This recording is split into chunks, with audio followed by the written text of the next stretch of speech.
You really think he can hear you, old man? The voice was sharp, laced with the kind of bored arrogance that only youth can truly perfect. It cut through the reverent silence that hung over the manicured lawns of Arlington National Cemetery. Randall Oliver did not flinch. He remained kneeling, one hand resting on the top of the simple white headstone, his back straight despite the 83 years he carried.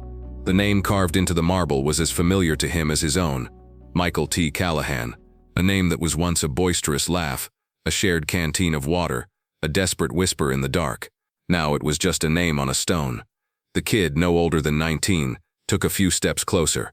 He held his phone up, though not obviously recording, the screen casting a pale artificial light on his face. He wore a designer hoodie and a smirk that seemed permanently affixed. I mean, it's a nice gesture and all, I guess, but you're talking to a rock, just so you know. Randall finished his silent conversation with Michael. He ran his weathered fingers over the engraved date of death, a day that was burned into his memory with the heat of explosions and the chill of loss. Slowly, deliberately, he pushed himself to his feet. His joints protested with a series of dull clicks and pops, a private language of age and old injuries. He turned to face the boy, his eyes a pale, clear blue that had seen jungles and deserts, parade grounds and hospital wards. They held no anger, only a quiet, bottomless weariness. "He can't hear me," Randall said, his voice a low, gravelly rasp. "I know that. I'm not talking, I'm listening." The boy's smirk faltered for a fraction of a second, replaced by a flicker of confusion. He recovered quickly, doubling down on his condescending tone. "Listening? To what? The grass growing? Dude, come on. It's a bit much, don't you think? You're kind of holding up the scenery here. People are trying to take pictures." He gestured vaguely with his phone towards the distant Lincoln Memorial, as if the cemetery were merely a picturesque foreground for tourist snapshots. Randall's gaze didn't waver. He simply stood there, a pillar of calm in the face of a rising tide of disrespect. Other visitors in the section had begun to notice. A family with young children hushed their conversation, casting anxious glances. A woman in a black dress, standing a few rows away, paused in her own moment of grief, her brow furrowing with concern. The air grew thick with unspoken disapproval, but the boy seemed to feed on it, his casual cruelty escalating into a performance. "Look at this place," the kid continued, his voice getting louder. He kicked at a small, perfectly manicured tuft of grass at the edge of the grave plot. "All these stones, all lined up. It's like, okay, we get it. You were soldiers. Big deal. My uncle's in sales, and he travels way more than you guys ever did. You don't see us putting up 1,000 statues for him." Randall Oliver's hand, which had been hanging loosely at his side, drifted to the breast pocket of his simple tweed jacket. His fingers brushed against a small, solid object within. He didn't take it out. It was just a habit, a need to touch a piece of his past, a tangible link to the man buried beneath his feet. "This isn't about statues," Randall said, his voice still quiet, yet it seemed to cut through the boy's chatter. "This is about promises." "Promises?" The kid let out a short, derisive laugh. "What promises? That you'd come talk to his ghost every year. A little creepy, don't you think? You should be at home watching TV or something. Not out here LARPing as a war hero." He took another step closer, invading Randall's personal space. He lowered his voice into a conspiratorial whisper, a foul parody of intimacy. "Let me guess. You were a cook? A supply clerk? Pushing papers while the real heroes were out there doing the work." Every word was a small, sharp jab designed to provoke, to shatter the old man's composure. But Randall remained placid. It was a stillness he had learned long ago, in places where sudden movements could mean the difference between life and death. He had faced down men with rifles and grenades, men whose eyes burned with a hatred far hotter than this boy's casual disdain. The kid was an annoyance, a gnat buzzing in the solemn air of a cathedral. A small crowd was now overtly watching. Phones had emerged, and this time they were definitely recording. The scene was too compelling. The stoic elderly man in his Sunday best and the sneering, obnoxious youth, a perfect tableau of generational conflict. The boy noticed the new attention and swelled with it. His audience was growing. He pointed a finger at Randall's jacket. "What's that you're holding onto in there? Your war medals? Let's see 'em. Bet you bought them at a pawn shop. Bet you've got a whole story cooked up about how you single-handedly won the war." He gestured dramatically at the headstone. "Was he your best buddy? Did you hold him in your arms as he died? I've seen all the movies, Grandpa. Your stories are old news." Randall's fingers tightened around the object in his pocket. It was a Zippo lighter, its silver casing worn smooth by decades of handling. The hinge was loose, the flint wheel dull, but it was his most prized possession. The boy's words, meant to mock, had inadvertently struck a chord of truth. The world around Randall seemed to warp and fade for a heartbeat. The manicured green of Arlington dissolved into the muddy, suffocating darkness of a bunker in the Ashau Valley. The polite murmurs of the crowd were replaced by the rhythmic thump of helicopter blades and the frantic shouts of young men. Rain, thick and warm, plastered his hair to his forehead. He saw himself, a kid of 20, huddled over a map with Mike Callahan.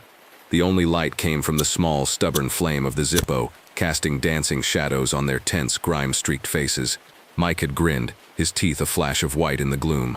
"Don't lose that thing, Randy," he'd said. "It's the only working lighter in this whole damn jungle. It's lucky." The memory was so vivid, so complete, that Randall could almost smell the metallic tang of the rain and the damp earth. It lasted only a second, a flash echo from a lifetime ago, before the present snapped back into focus. The boy was still talking, his voice a grating buzz. "See, he's spaced out, probably forgot where he is. This is just sad." About 50 yards away, near a large oak tree, the woman in the black dress, Eleanor Vance, had seen enough. She was a retired Army colonel, here to visit her husband's grave. She recognized the look in Randall's eyes, not as senility but as the profound, unshakable focus of a soldier. She also recognized the boy's behavior as an intolerable desecration of hallowed ground. Her first instinct was to march over and verbally dismantle the young man with the full force of her command voice, but she knew that would only create a bigger scene, one that would further disrespect the quiet dignity of the place and the old man at its center. There was a better way. She turned and walked away briskly, pulling her phone from her purse. She had a different number, one she hadn't used in years, a direct line to the office of the regimental commander of the 3rd U.S. Infantry, the Old Guard, the unit responsible for Arlington National Cemetery. A young specialist answered, his voice crisp and professional. "Colonel Vance's office, how may I help you?" he said, a holdover from her time in service. "This is Colonel Eleanor Vance, retired," she said, her voice low and urgent. "I am at Arlington, Section 60. There is a civilian actively harassing an elderly visitor at a gravesite. The visitor is a veteran. The civilian's behavior is escalating, and he is causing a significant disturbance." "I understand, ma'am," the specialist replied. "We can dispatch a security patrol immediately." "No," Eleanor said firmly. "I don't think you understand. You don't need security. You need to send a sentinel, and you need to do it now." There was a pause on the other end of the line. A request for a Tomb Guard sentinel to intervene in a public disturbance was highly unusual, almost unheard of. "A sentinel, ma'am?" "Listen to me, son." Eleanor's voice took on the unmistakable edge of command. "The man being harassed is displaying a bearing I have not seen in a very long time. There is a profound disrespect occurring on sacred ground. This requires more than a security guard. It requires a statement. Get the sergeant of the guard on the line." Her insistence worked. A moment later, a deeper, more serious voice came on. "This is Sergeant First Class Miller, Sergeant of the Guard." "What is the situation, Colonel?" Eleanor quickly recounted the scene. The sneering boy, the stoic old man, the growing crowd. "The kid is mocking his service, Sergeant, right here, in Arlington. He's turning this place into a sideshow." "Can you describe the veteran, ma'am?" Sergeant Miller asked, his tone all business. "Elderly, over 80, I'd guess. Tweed jacket, gray hair. But his posture, it's perfect. He's standing there like a statue. He's holding something in his pocket, something he won't let go of." "Does he have any visible insignia, ma'am? Any pins, any medals?" Eleanor squinted, trying to get a better look from her vantage point. "It's hard to see. Wait, yes, on his lapel. It's very small, very faded. A simple blue pin, with a cluster of white stars." The line went completely silent for 3 full seconds. When Sergeant Miller spoke again, all traces of procedural calm were gone. His voice was tight with a stunning, almost explosive urgency. "Colonel, where did you say you were? Section 60? Near which plot?" Eleanor gave him the coordinates, reading the name on a nearby headstone. "Understood, Colonel," Miller said, his voice now imbued with a tone of awe. "Help is on the way. Do not engage. Just keep an eye on him. Keep Mr. Oliver safe." "Oliver?" Eleanor asked. "How did you know his name?" But the line was already dead. Inside the Tomb Guard quarters beneath the Memorial Amphitheater, Sergeant Miller slammed the phone down. He turned to a young sentinel who was meticulously preparing his uniform for the next changing of the guard. "Get the commander." Now, the young sentinel, accustomed to the rhythmic monastic calm of the quarters, was startled by the sergeant's intensity. "Sergeant," did I stutter, specialist. Get the commander on the horn and pull every file we have on Medal of Honor recipient Randall Oliver. Go." The name hung in the air like a thunderclap. Randall Oliver. It was a name spoken only in hushed, reverent tones in this place. A name from the history books. A legend. The young sentinel's face went pale. He didn't just move, he flew. The entire atmosphere of the quarters shifted from quiet discipline to coiled electric tension. The sergeant of the guard was already grabbing his own dress coat, his movements sharp and precise.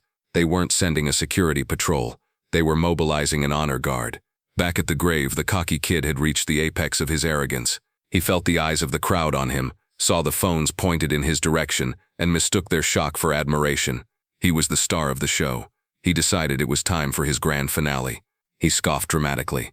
"You know what? I'm done with this. You're just a crazy old man. You probably don't even know the guy in the ground. You just come here for attention." He then committed his final, unforgivable act of desecration. He reached down and, with a flick of his fingers, knocked the single simple poppy Randall had placed at the base of the headstone onto the grass. "There," the kid said with a triumphant sneer.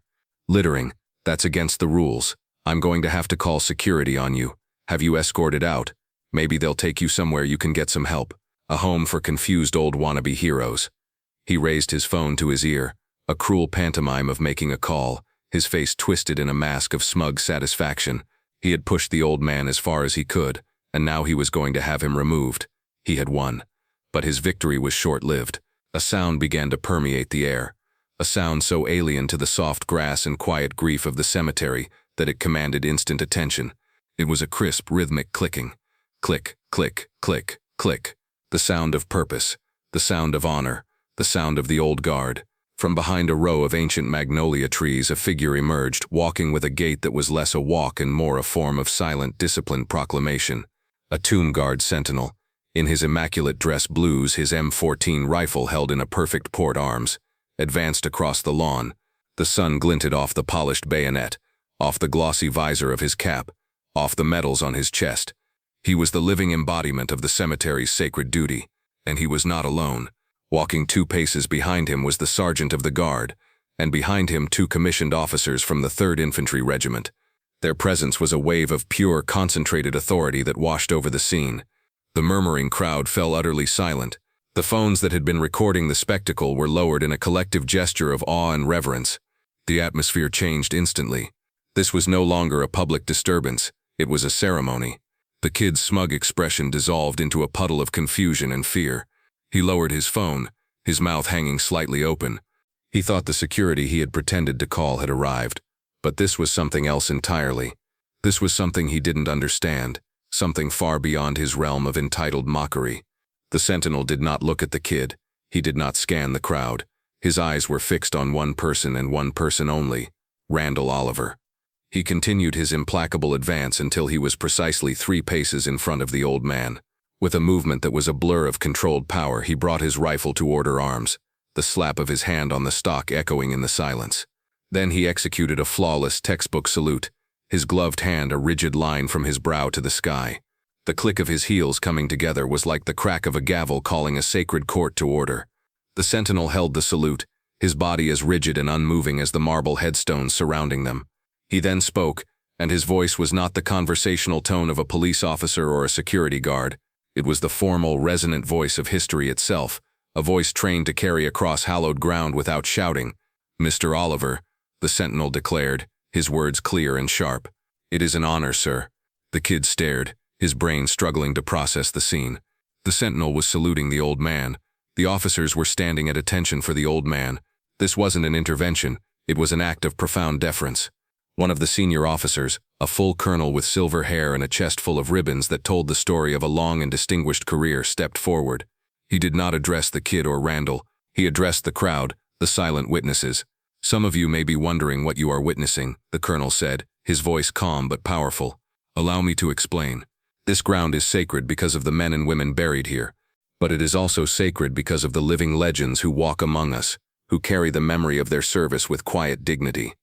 He paused, and his gaze settled on Randall Oliver. "You are standing in the presence of First Sergeant Randall Oliver, United States Army, retired, on March 12, 1968, during an ambush in the highlands of Vietnam. Then Sergeant Oliver exposed himself to intense enemy fire to single-handedly destroy 3 enemy machine gun nests, allowing his trapped platoon to withdraw to a defensible position. Wounded multiple times, he refused medical evacuation, organizing the defense and coordinating air support for 6 straight hours until reinforcements arrived. For these actions, he was awarded the Medal of Honor. A collective gasp went through the crowd, the nation's highest award for valor. The name on the blue pin with the white stars on Randall's lapel suddenly became clear. But the colonel wasn't finished. What the official record does not state is that First Sergeant Oliver declined a battlefield commission on 3 separate occasions, choosing to remain an NCO to stay with his men. After his service, he could have spent his life on the speaking circuit, celebrated as a hero. Instead, he came here to Arlington. He served as the very first sergeant of the guard for the Tomb of the Unknown Soldier in its modern era. The standards of perfection, the code of discipline, the unwavering dedication you see in this sentinel before you. He gestured to the saluting soldier, were forged and written by the man you see standing right here. He is not just a hero, he is our teacher, he is our standard. The vindication was absolute, a crushing weight of truth that settled over the lawn. The crowd's expressions had shifted from morbid curiosity to profound, unadulterated awe. The woman who had made the call, Colonel Vance, felt tears welling in her eyes. The kid, the cocky, sneering antagonist, looked as though he had been physically struck. His face was pale, his bravado utterly shattered, replaced by a horrifying public shame. The colonel finally turned his gaze, cold and hard as granite, upon the boy. He took a slow step towards him. He didn't raise his voice. He didn't need to. The quiet intensity of his words was more punishing than any shout. "You stand on the resting place of warriors," the colonel said, his voice a low, dangerous whisper. "And you mock a giant. You bring your petty arrogance and your cheap cynicism to a place that was paid for in blood and sacrifice. You are a disgrace not because you are young but because you are ignorant, and you wear that ignorance like a badge of honor." The boy flinched as if he'd been slapped. He began to stammer. I didn't know I was just—" "You knew he was an old man," the colonel cut him off. "You knew he was a veteran. You knew he was here to pay his respects. That should have been enough, but it wasn't." He pointed a single steady finger at the poppy lying discarded on the grass. "Pick it up." The command was not a request. The boy scrambled to obey, his hands trembling as he fumbled with the small fabric flower. He held it up, his eyes darting around, looking for an escape that didn't exist. "Now," the colonel said, his voice unwavering, "place it back on the headstone, and you will do it with the respect it deserves." As the humiliated boy shuffled forward to place the poppy back on the cool marble, Randall Oliver finally spoke again. His voice was not directed at the boy, nor at the colonel. It was for the young sentinel, who still held his salute, his eyes locked forward. "At ease, soldier," Randall said gently. The sentinel immediately snapped his rifle to his side and stood in a perfect parade rest. Randall gave him a small, weary smile. Then he looked at the name on the stone. "It's not about me," he said, his voice carrying to everyone in the silent crowd. "None of this is. It's about him. It's about all of them." He swept a hand out, a gesture that encompassed the endless rows of white headstones. "Make sure they remember the names on the stones. That's all that matters. The names." His words hung in the air, a lesson in humility and grace delivered at the very moment of his own public triumph. He then looked down at the old silver Zippo lighter, which he had finally taken out of his pocket. He clicked it open, and even after all these years, a small, steady flame flickered to life. Another memory, sharp and poignant, cut through the present. He wasn't in Arlington anymore. He was in a field hospital, the air thick with the smell of antiseptic and blood.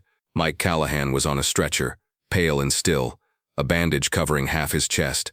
Randall had pressed the Zippo into his friend's hand. "You hold on to this," young Randall had said, his voice thick with an emotion he couldn't name. "It's lucky. I'll get it back from you when we're stateside.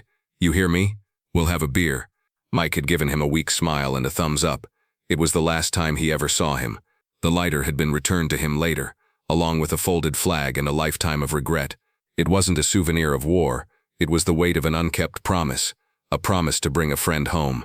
The fallout from the incident was swift but quiet, just as Randall would have wanted. The video of the confrontation, the arrival of the sentinels, and the colonel's speech went viral, but the focus remained on Randall's quiet dignity and the honor of the old guard. The boy's name was never released to the public. He wasn't arrested or charged, but he was issued a formal trespass warning from Arlington National Cemetery. More significantly, he was required to attend a series of mandatory educational sessions with the cemetery's historian. He learned about the heroes buried there, about the meaning of service, and about the cost of the freedom he had so casually taken for granted. Months passed. The seasons began to turn. One crisp autumn afternoon, a young man was meticulously cleaning a row of headstones in a quiet, less visited section of the cemetery.